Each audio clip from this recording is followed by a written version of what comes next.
Hello friends, welcome back आपके अपने YouTube channel all in one education by टेडॉट में आप सभी का वेलकम है। तो मैंने आपको हर वीडियो में यही बात की है कि अब अपन प्लेलिस्ट लेके आए, एक सीरीज़ लेके आए जीवन परिचय की, जो आपके 10th के एग्ज़ाम, 12th के एग्ज़ाम और 8th के एग्ज़ाम के लिए इम्पोर्टेंट सीरीज़ है। तो आप लोगों को वीडियो में बने रहना है, चैनल को सब्सक्राइब करके रखना है कि हर वीडियो का नोटिफिकेशन आपके पास सबसे पहले पहुंचे और आप वीडियो का लाभ उठा सको। राजा राम मोहन राय का जीवन परिचय आज अपन इस वीडियो में देखने वाले हैं।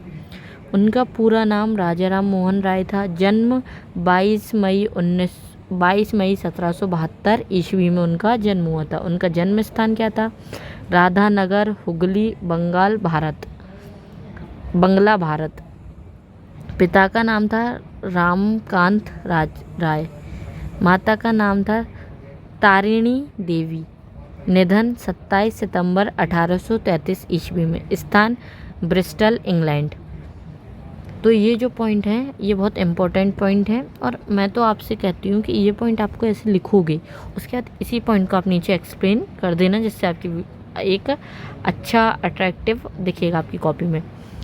पढ़ते जाते हैं अपन।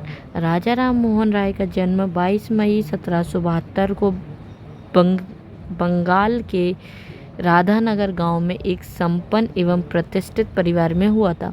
वे आधुनिक भारत के जनक तथा सामाजिक और धार्मिक सुधारों के अग्रदूत थे। उन्होंने भारतीय समाज में फैली कुरीतियों के विरुद्ध आवाज़ उठाई और समाज को नई दिशा दी।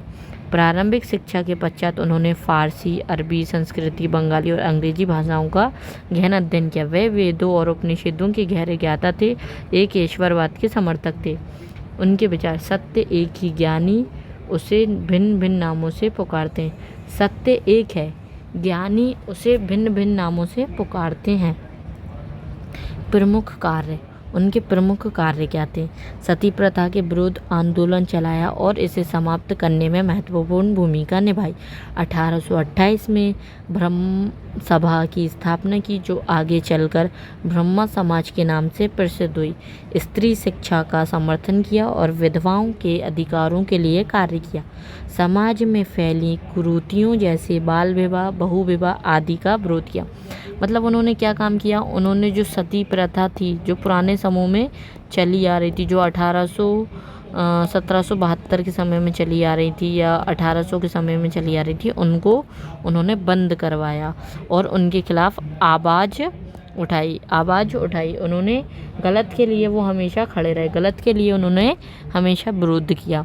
उन्होंने जो बाल विवाह होते थे, पहले 10 साल की लड़की का विवाह कर दिया और 40 साल का लड़का है, और छोटे बच्चे का विवाह कर दिया औरत से, या मतलब बाल विवाह कर दिया, दोनों छोटे छोटे बच्चों को विवाह कर दिया। बहु विवाह, एक पत्नी के बाद भी वो 4 पत्नी रख रहा है, मतलब ऐसे जो विवाह थे उन पे रोक लगाई। उन्होंने संवाद, कुमुदी, बंगाली और मिरात उन न्यूज़ फारसी जैसे समाचार पत्रों का प्रकाशन किया। उपाधि: बस आपको इसमें 1, 2, 3 पॉइंट याद करना है और एक ही चौथा, बाकी आपको यह यहाँ से पूरा करना है। उन्होंने भारतीय नवजागरण का जनक कहा जाता है। सती प्रथा का उन्मूलन अधिनियम 1829 में उनकी महत्वपूर्ण भूमिका रही। उनके प्रयासों से भारतीय समाज में सुधार की एक नई लहर का आरंभ हुआ। उन्होंने भारतीय समाज में व्याप्त अंधविश्वासों और कुरीतियों के खिलाफ जन जागरण किया। अब आप लोगों के मन में एक शक आ रहा होगा कि कुरीतियाँ क्या होती हैं? ये वो होती हैं बच्चों, जैसे कि बुराई, आप इसको बुराई बोल सकते हो। बुराई इसलिए मैं कह रही हूँ, जैसे कि बाल विवाह है और सती प्रथा है, इन पर रोक लगाई। गलत कामों के लिए वो हमेशा खड़े रहे, उन्हें कुरीतियाँ कहती हैं। निष्कर्ष अब मैं आपको बताऊं कि आपको वो इस चीज़ से आपको क्या समझ में आई कि आप ऐसा लिख सकते हो, राजा राम मोहन राय एक अच्छे विचारधारा थे, वो जीवन को एक अच्छी तरीके से देखते थे, उन्होंने कई भाषाओं का ज्ञान था और वे राष्ट्र के लिए, देश के लिए हमेशा खड़े रहे। तो इस टाइप से आपको निष्कर्ष लिखना है। ये पूरा टॉपिक है। अगर आपको वीडियो अच्छी लगी तो प्लीज़ सब्सक्राइब करके ज़रूर जाना। Thank you very much. Have a nice day all of you.